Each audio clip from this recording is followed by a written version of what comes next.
Assalamualaikum warahmatullahi wabarakatuh. Perkenalkan kami dari kelompok 2 Paralel 1 dengan membawakan tema yaitu lanskap agrowisata pedesaan berbasis Eco Village di Desa Ketep, Kecamatan Sawangan, Kabupaten Magelang, dengan anggotanya yaitu Anissa Fatia Rizky, Nuriska, saya sendiri Putri Siti Sodari, Aulia Fatia Rahman, dan Muhammad Inal Mahaputra Arifin. Bisa di next. Baik, selanjutnya di sini saya akan menjelaskan tentang latar belakangnya. Nah, secara umum setiap daerah di Indonesia berusaha untuk mengembangkan seoptimal mungkin potensinya yang salah satunya adalah sektor pariwisata. Salah satu sumber daya wisata yang sangat potensial adalah wisata berbasis pada sumber daya alam termasuk lanskap, perdesaan, dan pertanian yang memiliki kekayaan dan keragaman yang tinggi dalam berbagai bentukan serta adat dan budaya lokal yang menyertainya. Salah satu daerah yang sedang mengembangkan sektor pariwisatanya adalah Desa Ketep. Desa yang berada di Kecamatan Sawangan, Kabupaten Magelang ini merupakan salah satu bagian dari Agropolitan Merapi Merbabu yang telah berkembang menjadi kawasan wisata yang populer. Objek utamanya adalah fenomena keunikan yang dimiliki oleh Gunung Merapi dan Merbabu. Meskipun demikian, terdapat beberapa kendala dalam mengembangkan kawasan ini. Maka dari itu, rekayasa wilayah perencanaan tapak mungkin salah satu cara untuk mengembangkan potensi kawasan Desa Ketep. Baik, landasan teori ada tata hijau yang dibagi menjadi tata hijau konservasi, penyangga, dan juga pereduh, juga budidaya. Kemudian, perkerasan adalah jalan, merupakan lapisan perkerasan di antara tanah dan juga roda kendaraan. Kemudian, sirkulasi adalah penghubung vital yang menghubungkan berbagai kegiatan dalam penggunaan suatu lahan. Di suatu area dalam bangunan mempertimbangkan aspek fungsional, ekonomis, keluasan, dan kenyamanan. Balik pada isu yang pertama yaitu tentang pembagian ruang, di mana pembagian ruang ini dibagi menjadi 3, yaitu yang pertama ruang agrowisata, ditampilkan objek dan atraksi wisata yang ada. Nah, ruangan ini dibagi beberapa ruangan yang didasari dengan potensi utama yang dimiliki dengan dapat dijual kepada pengunjung. Nah, ruangan tersebut juga diantaranya yaitu taman hias dan ruang sayuran, ruang teknologi pertanian, dan ruang peternakan. Nah, untuk bagian ruang yang kedua yaitu ruang penunjang agrowisata. Yang pertama ini ada ruang penerimaan, yaitu area yang jauh di sebelah barat dan aktivitasnya ini aktivitas yang pasif, dan aktivitas tersebut itu dapat mengamati dan mengakses informasi tapak sehingga pengunjung itu mendapatkan identitas dan kesan tapak. Bisa di next.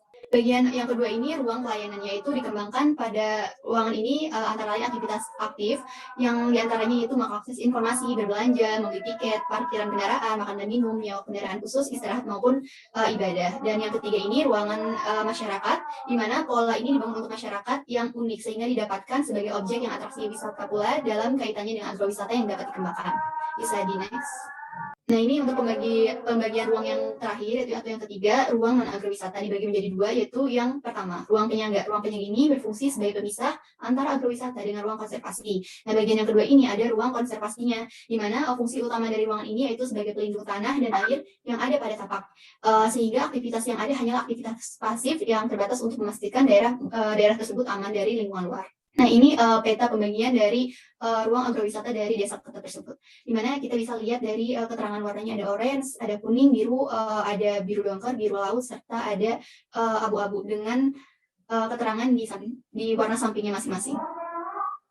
Bisa di next. Nah, ini bagian isu yang kedua yaitu tentang penentuan fasilitas dan utilitas, di mana fasilitas ini dikembangkan sesuai kebutuhan fungsinya, dan fasilitas yang ada pada desa tersebut bersifat fungsional dan bersifat tradisional sehingga mudah untuk dilakukan pemeliharaan. Seperti teman-teman bisa lihat dari gambar ya, itu ada tanaman-tanaman yang memanjang di sekitar area yang sudah disediakan. Terus ada beberapa masyarakat juga yang sedang menanam untuk tumbuhan yang sedang ditanam untuk desa tersebut, dan ini ada beberapa juga untuk kesenian yang didapatkan dari hasil pertaniannya, begitu. Bisa di next. Selanjutnya yaitu isu ketiga, yaitu drainase di Desa Ketep. Nah, drainase di Desa Ketep terbagi menjadi 2, yaitu alami dan buatan. Secara umum, kondisi drainase pada tapak bervariasi. Drainase alami pada tapak seperti sungai dan saluran alami relatif baik. Hal itu dikarenakan keberadaan pepohonan yang berfungsi sebagai pelindung badan air masih terpelihara. Sedangkan kondisi drainase buatan terlihat kurang baik, terutama pada daerah permukiman.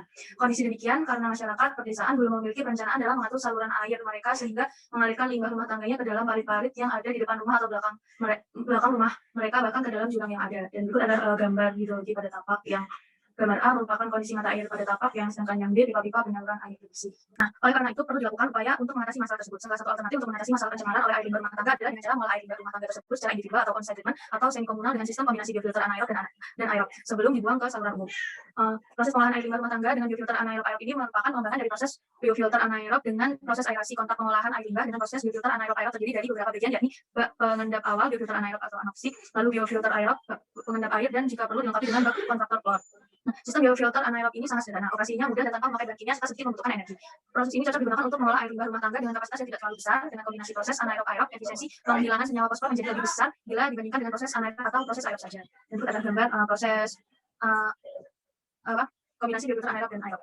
Kemudian, konsep kota hijau direncanakan dengan dasar untuk melindungi tanah dan air, kemudian melestarikan satwa dan lainnya yang bisa dilihat bahwa di sini elemen yang mengisi kawasan berikut yang paling diprioritaskan memiliki spesifikasi pengislahan produktif, mengikat tanah, jenis akar memperkuat struktur tanah, nilai orologis, nilai estetika, ciri lokal, spirit of place, Merapi Merbabu. Kemudian di sini ada taman yang mengisi tanaman yang mengisi kawasan, yaitu rumput gajah sebelah kiri. Ini dengan beberapa manfaat sebelah kanannya, termasuk menahan laju erosi dan lainnya. Kemudian di sini ada bambu, menahan laju erosi juga dan sebagainya. Di sebelah kiri ada sengon laut, ini untuk mengikat tanah juga dan lainnya. Kemudian di sini ada juga tanaman pada tepian jalan direkomendasikan tanaman damar atau gadis damar secara arsitektur poliritmis dan jalan-jalan busuk di taman merupakan bunga-bunga dan kebun warna. Baik, selanjutnya itu ada isu mengenai sistem kekerasan dan jalur sirkulasi. Nah, berikut adalah peta jalur sirkulasi dan pengaplikasian kekerasan. Jadi di sini terdapat pembagian ruang dari sistem agrowisata desa Ketep ini. Yang pertama ada bagian hijau ini sebagai ruang penyangga, lalu ada bagian hijau tua sebagai ruang agrowisata, lalu terdapat 4 ruang atraksi, 4 ruang penunjang agrowisata, dan ini merupakan ruang agrowisata, di mana tiap-tiap ruang ini dihubungkan dengan jalur sirkulasi primer dan sekunder.